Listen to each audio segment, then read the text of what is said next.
இனிய மாலை வணக்கம். 2 டைரக்டர் ஒரு சென்ட் மாஸ்டர்ஸ் கிடைக்கிறதுக்கு சந்தோஷம்னு, அதே போல் இந்த படத்தில் ஜீவன் சார் கூப்பிட்டாரு. முதல்ல ஜீவன் சாருக்கு நன்றி தெரிவிச்சுக்கினேன். மொசக்குட்டின்னு ஒரு டைட்டில், ஒரு காமெடியாக இருக்குன்னு தான் வந்து பார்த்தேன். அப்புறம் அவர் சொன்னார், இதில் ஃபைட்டுன்னு இல்லை மாஸ்டர்னாரு. சார் அப்புறம் எதுக்கு சார் என்ன கூப்பிட்டீங்கன்னு? இல்லை உங்களுக்கு நிறைய வேலை இருக்குன்னாரு. அப்புறம் பார்த்தீங்கன்னா நிறைய இல்லை, ரொம்ப அதிகம். அதாவது இந்த மேடையில் உட்காந்துருக்கிற பசுபதி சாரை விட்டுடலாம், நம்ம ராட்னம் டைரக்டர் தங்கசாமி சாரை விட்டுடலாம், கவிஞரை விட்டுடலாமே தவிர மற்ற யாரையுமே நான் விடலை. எல்லாருமே என் ரோப்பில் தொங்கிட்டு இருந்தாங்க. அது சாதாரணம் இல்லை. சிசர் மனோகர் என்ன சொன்னார், ஆனால் இந்த மேடம் சொல்ல மறந்துட்டாங்க என்ன. ஏன்னா எப்பயுமே நடிகைகளுக்கு ஃபைட் மாஸ்டருக்கு ரொம்ப டிஸ்டன்ஸ் அதிகம். நாங்கள் கூப்பிட்டு அவங்கள என்ன பண்ணுவோம், ஹீரோ கையிலேருந்து பிரிச்சுடுவோம். அப்புறம் லாங்கில் நிற்க வச்சு சாயந்தரம் சிரிங்க, கீழே பாருங்கள், மேலே பாருங்கள், பயப்படுங்க, போங்கன்றோம். ஆனால் இவங்கள முதல் முறையாக நான் 52 படத்துக்கு அப்புறம் பண்ணியிருக்கேன். இந்த மாதிரி ஒரு லேடியை நான் பார்க்கல. உண்மையிலேயே சொல்கிறேன், இவங்க என்ன சொல்லலை. ஏன்னா எப்பவுமே டான்ஸ் மாஸ்டர் தான் புகழ்வாங்க, எல்லாத்துலேயும் நானும் பார்த்துக்கேன். ஏன்னா அவங்க அப்படி தான், நடிகைகள் எப்பவுமே டான்ஸ் மாஸ்டர்ஸ் தான் இருப்பாங்க, நடிகர் தான் எங்களை புகழ்வாங்க. ஏன்னா நாங்கள் தான் அவங்கக்கிட்ட அதிகமாக ஒர்க் பண்ணுவோம். இதில் உண்மையிலே அந்த பொண்ணு அவங்க அம்மாவை கூட நான் யோசித்தேன், எப்படி இவங்க 2 பேருமே எந்த ரியாக்ஷனுமே இல்லையான்ட்டு. டைரக்டருக்காக எது சொன்னாலும் ரோப்பை கட்டிட்டு, எங்கள் ஸ்டென்ட் கலைஞர் கூட சத்தியமாக சொல்கிறேன், நான் உண்மையை சொல்கிறேன், டைரக்டர்கிட்ட கேட்டாங்க, சார் உங்களுக்கு அநியாயமாக இல்லையா அது, உங்களுக்கு நாங்கள் டூப் வச்சு எடுக்கிற ஷாட்லாம் இவங்களை போட்டு எடுக்கிறீங்களே, அவங்களும் ஒத்துக்கிறாங்க, நீங்களும் மாஸ்டர் சைலண்டாக இருக்காரு, எங்களுக்கே ரிஸ்க்காக இருக்குது சார் இது அப்படின்றாங்க. உண்மையிலே நான் ரொம்ப பயந்தேன். அதாவது சென்ட் மாஸ்டராக இருந்து என்னை பயப்படக்கூடாதுன்னா எதுக்கு நான் சொல்கிறேன்னா, சிசர் மனோகரன் சொன்னார் இல்லையா, 2000 அடி பள்ளம், அதில் ஜீப்பை கட்டி மேலே நான் சேஃப்டி கொடுத்துருக்கேன். அதில் ஒரு 5 குழந்தைங்க, சிசர் மனோகர், அதில் ஒரு கேரக்டர், ஒரு லேடி கேரக்டர், அதுலேயும் அவங்களும் உட்கார வச்சு ரொம்ப கஷ்டப்பட்டு, நான் அவங்க நினைப்பாங்க கஷ்டம்ன்ட்டு, பட் எனக்கும் பயம் இருக்குது. அவ்வளோ சேஃப்டி கொடுத்தேன். என் ப்ரொடியூசர்ஸ், அதே போல் என்னோடய ஆர்ட் டிபார்ட்மெண்ட், இரவு ஃபுல்லாக மழை, அவ்வளோ மழை வரும், அவ்வளோ நைட்டு ஃபுல்லாக நாங்கள் சேஃப்டி பண்ணோம். பகலில் தான் இவங்க ஏறி வண்டியை பார்க்குறாங்க, ஆனால் இரவில் என்ன பண்ணோம் எங்களுக்கு தான் தெரியும். அவ்வளோ சேஃப்டி எங்களுக்கு ப்ரொடியூசர்ஸ் கொடுத்தாரு, டைரக்டர் தைரியம் கொடுத்தாரு. நான் சொன்னேன், ரொம்ப கஷ்டமான இடம் சார் இது, கொஞ்சம் நம்ம சீட் பண்ணி கிராஃபிக்ஸ் பண்ணலாம், கொஞ்சம் சிஜி ஒர்க்லாம் பண்ணலான்னு. இல்லை மாஸ்டர், லைவ் அதிகமாக தேவைப்படுது இந்த படத்துக்கு, அதனால் ரொம்ப லைவாக இருக்கணும்னாங்க. மிக கடின உழைப்பு நடிகர்கள், உண்மையிலே நான் இந்த சந்தோஷமாக சொல்கிறேன், மிக கடுமையாக உழைச்சாங்க. இந்த படம் கண்டிப்பாக ஒரு நடிகர்களுக்காகவும் இந்த டைரக்டருக்காகவும் இந்த ப்ரொடியூசருக்காகவும் மிகப்பெரிய வெற்றி அடையணுன்ற ஆண்டவனை வேண்டிக்கிட்டு விடைபெற. நன்றி, வணக்கம். ஆழம்பு சொற்களால் பத்திரிகை நண்பர்களுக்கும் ஊடக நண்பர்களுக்கும் மேடையில் இருக்கிற கலைஞர் பெருமக்களுக்கும் நண்பர்களுக்கும் வணக்கம். ரொம்ப மென்மையான கவிதைகளோடு வாழ்ந்து கொண்டிருந்த என்னை முசக்குட்டியில் வந்து ஒரு இடத்தால ரவுடி மாதிரி, ஒரு புறம்போக்கு மாதிரி ஒரு கேரக்டர், வேற ஒரு கேரக்டரை கொடுத்துருந்தாரு. எல்லாருக்கும் நான் சொல்கிறது, நான் இந்த ஆண்டு மட்டும் இறைவனுடைய கருணையாலும் பத்திரிகையாளருடைய நட்பாலும் இடத்தால ஒரு 17 படம் முடிச்சுட்டு வந்திருக்கிறேன். அந்த 17 படத்தில் ஒரு 2 இயக்குநர்களை பற்றி நான் எப்பொழுதுமே சொல்லணும்னு ஆசைப்படுவேன். எந்த இடத்துலையும் பொறாமை இல்லாமல் சொல்லுவேன். யாராவது சினிமா கற்றுக்கிறோம்னு ஆசைப்பட்டால் ஜீவன் சார்ட்ட வரணும்.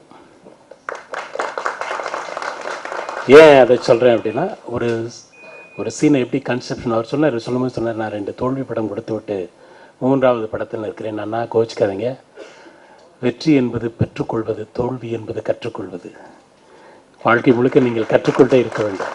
அதுக்காக தோல்வி அடையணும்னு இல்லை, இந்த பள்ளத்தையும் ஒரு நாள் நீங்கள் கடந்து தான் தீருவீர்கள். மனிதன் தாண்ட முடியாத பள்ளம் என்பது 6 அடி நிலம் மட்டும்தான். அதனால் இந்த தோல்வியெல்லாம் சின்ன சின்ன பள்ளங்கள் தான். வெற்றியின் முகடுகளில் நீங்கள் வெளிச்சத்தோடு வருவதற்கு மொசக்குட்டி உங்களுக்கு மிகப்பெரிய அளவில் உதவும். இது ஒரு வெற்றி படமாக அமையும். காரணம், ஒரே ஒரு செய்தி, நான் பல பெருமக்களிடம் 15 ஆண்டு 20 ஆண்டு காலம் பழகி வந்தவன், உதவியாளனாக இருந்து வந்தவன், திரைக்கு பின்னால் பணியாற்றியவன். ஆனால் ஜீவன் அந்த சீன் கன்செப்ஷன் ஒன்று இருக்கும், தயவு செய்து அது கூர்ந்து கவனித்தால் மட்டும்தான் அது தெரிந்திருக்கும். ஒரு ஃபில்மில் இந்த படம் பண்ணியிருக்காங்க. ஜான் மேக்ஸ் சார் வந்து இவ்வளோ பணம் செலவழித்தால் கூட வந்து டிஜிட்டலில் பண்ணியிருக்கலாம்.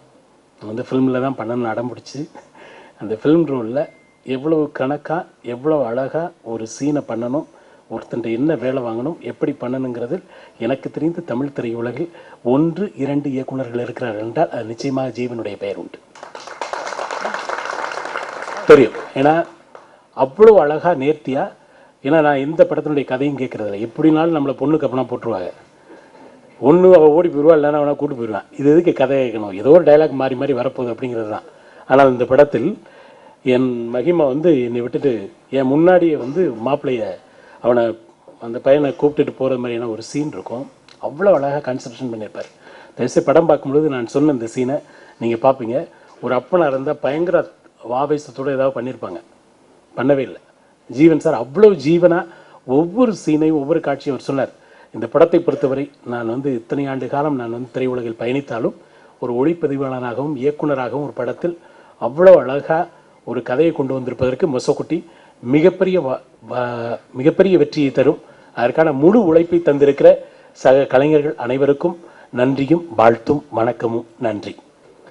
வந்திருக்கும் ஊடக நண்பர்கள் அனைவருக்கும் என்னுடைய பணிவான வணக்கங்கள்.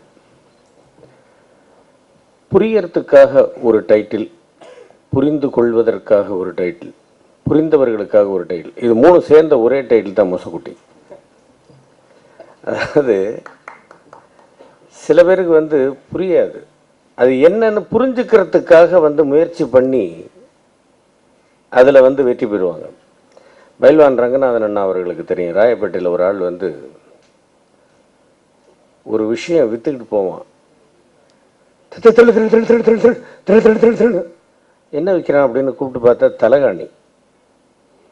ஸோ அதை அவனை கூப்பிட்டதுக்கு பிறகுதான் தெரிந்து கொள்ள வேண்டும்ங்கிறது இல்லை, ஏன்னாக்கா அவனுடைய தலையிலே இருக்கு. இன்னொன்று பானையில் வச்சு நான் நான் அப்படிம்பாரு, என்னது அப்படின்னு கிட்டக்கு கூப்பிட்டு பார்த்ததுக்கப்புறம் தான் சுண்ணாம்பு. இப்படி மொசக்குட்டி அப்படிங்கிறது வந்து நகரத்தில் இருப்பவர்கள் பல பேருக்கு தெரியாமல் இருக்கலாம். அது தெரிந்து கொள்ள வேண்டும் என்பதற்காக கூட இந்த டைட்டில் வந்து தம்பி ஜீவன் அவர்கள் வைத்திருக்கலாம்னு நினைக்கிறேன். நான் ஒவ்வொருத்தரை பற்றியா நான் சொல்லணும் அப்படின்னாக்கா எல்லாரை பற்றியும் சொல்லிருக்கேன். தம்பி ஜான் மேக்ஸ் எதை கேட்டாலும் சிரிச்சுக்கிட்டே இருப்பார். அவருக்கு கோபப்படுத்தி பார்த்துடணும்னு நானும் எவ்வளவோ முயற்சி பண்ணி பார்த்துட்டு நடக்கலை. அதே மாதிரி தம்பி ஜீவன் அவர்கள் ஷூட்டிங்கில் அவ்வளவு அற்புதமாக சொல்லிக் கொடுக்கக்கூடியவர். அவர் சொன்னார், நான் இந்த மாதிரி 2 தோல்வி படங்களை இயக்கியிருக்கிறேன்னு. பாபருக்கு எதிராக ராணா பிரதாப் சிங் வந்து போரிட்டு ஒளிந்திருக்கின்ற நேரத்தில் வந்து அவருக்கு சாப்பாடு இல்லாமல் இருக்கும் பொழுது ஒரு பையன் வந்து அவருக்கு போய் ரொட்டி துண்டை எடுத்துக்கிட்டு ஓடும் பொழுது முகலாய வீரர்கள் பார்த்துட்டு அந்த பையனுடைய கையை வெட்டியிருக்கிறாங்க. இன்னொரு கையில் ரொட்டி துண்டை தூக்கிட்டு ஓடி இருக்கான். இந்த நேரத்தில் வந்து அங்கே பிரதாப் சிங் வந்து பாபர் கூட சமாதான உடன்படிக்கை எழுதிக்கிட்டு இருக்கிறாரு. இந்த கதை படிச்சிருப்பீங்களா என்னன்னு தெரியல. இன்னொரு கையையும் அவர் இந்த வீரர்கள் வெட்டினோன்னு கீழே விழுந்தோன்னு அந்த பையன் கஷ்டப்பட்டு முட்டி போட்டு இவன் என்னதான் பண்ணுறான், ஒரு ராணா இருக்கிற இடத்த கண்டுபிடிக்கலான்ட்டு அந்த பையனை விட்டுருக்காங்க. வாயில் அந்த ரொட்டி துண்டை கவிக்கிட்டு ஓடி இருக்கான். ஓடி போகும் பொழுது அந்த குகை வாசலுக்கு போகின்ற பொழுது அவன் தலையை வெட்டியிருக்காங்க. அந்த தலை வந்து ரொட்டி துண்டோடு போய் ராணா காலில் போய் விழுந்துதான்.